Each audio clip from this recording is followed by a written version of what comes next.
So, This Dave, talk, we just got done beating the Grizzlies pretty handily, but all the madness going on right now is focused on Rudy Gobert just punched his teammate.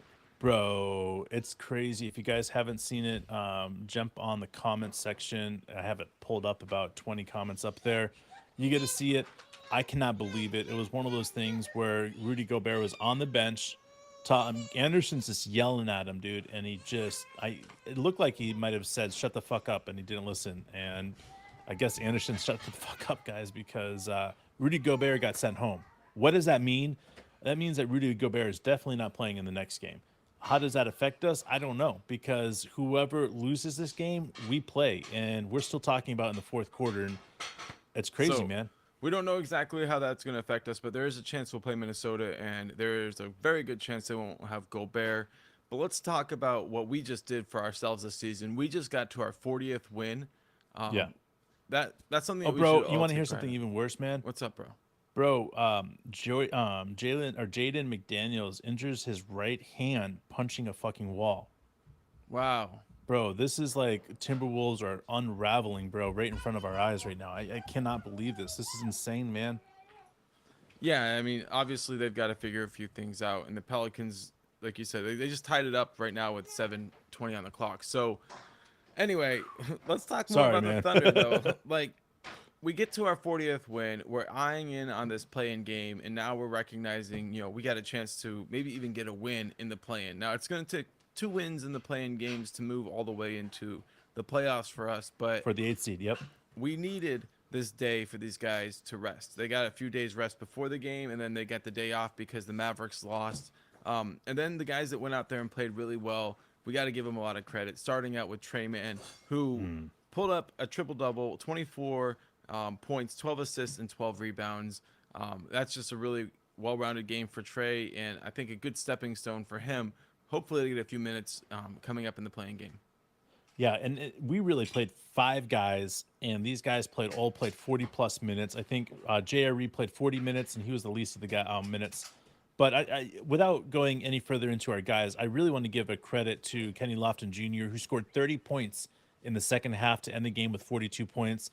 Hell of a game for him. A player that both Mark and I think, you know, if he can learn how to keep the weight off, he has a future. So, but getting back to these guys, our guys, JRE 40 minutes, Sar 42 minutes. We had 45 from Osman Jang. We had 46 from Jared Butler and 47 from Trey Mann. As far as points, man, they were just insane tonight. But you said it best: 24 points, triple double, 12 assists, 12 rebounds for Trey Mann. You also had what I would consider a big time double double in the fact that you had Olivia Sarr with 22 points, 15 rebounds, one steal, one assist, just playing some great ball out there. He fouled out, but the thing about him fouling out, I didn't mind it, was coach actually challenged the foul. The first foul out that he had got overturned, and he was able to get a couple extra minutes in there. So Olivia Sarr played hell of a night tonight. Just a great time to see what he can do. So Usman Jang, to me, was the guy that I wanted to see come out and play really big, and I felt like he did everything I was hoping for. 22 points, one block, one steal, 9 assists, and 8 rebounds. And Damn. his mastery of the Damn. late shot clock possessions, his ability to lead his teammates with the pass, it's stuff he's been working on. But he legitimately, if you look at where we drafted him and where he got to by the final game of the season, I mean, he's not the same player, but you're looking at like beyond the best imagination we could ever have when we said where would he get to in this 1 year.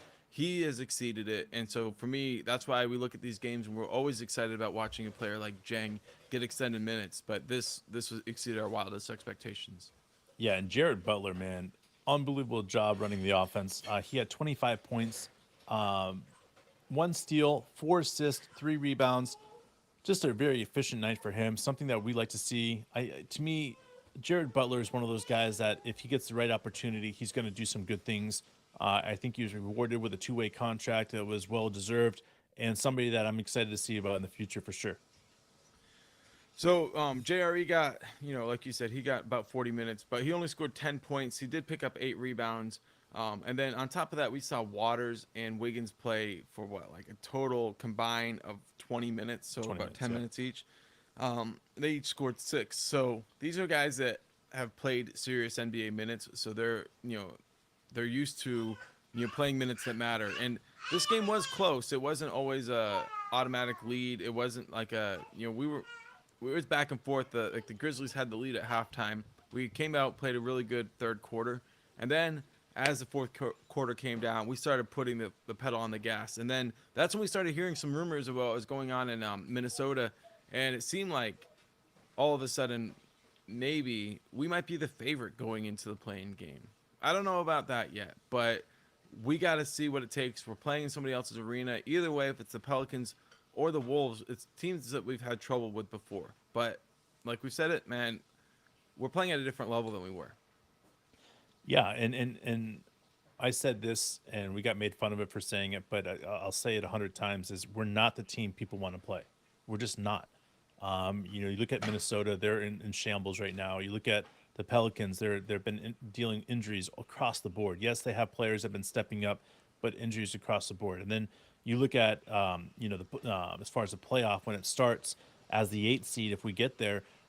We're not the team that Denver wants to play, because that means we won 2 games in a row. We're feeling really, really high right now because we have an opportunity to go, do some amazing things in Denver.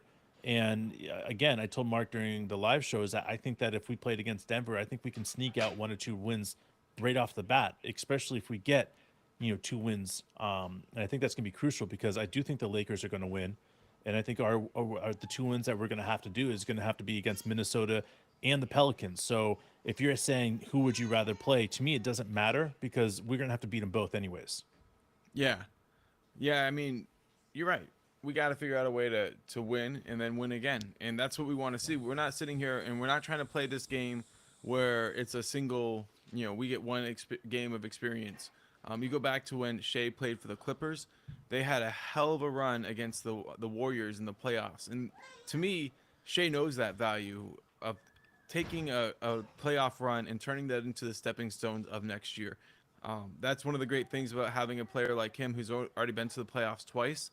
Like, he knows what it feels like, and he knows that these young guys need that experience. And it's going to be the stepping stone for this, their workout plan and everything they do in the summer, and really the launching point for next year. And there's really no limit to what this team can pull off if they, work on their game individually and then come back and become the best version of themselves. I mean, I legitimately could see them being anywhere in the top 4 or 5 in the West.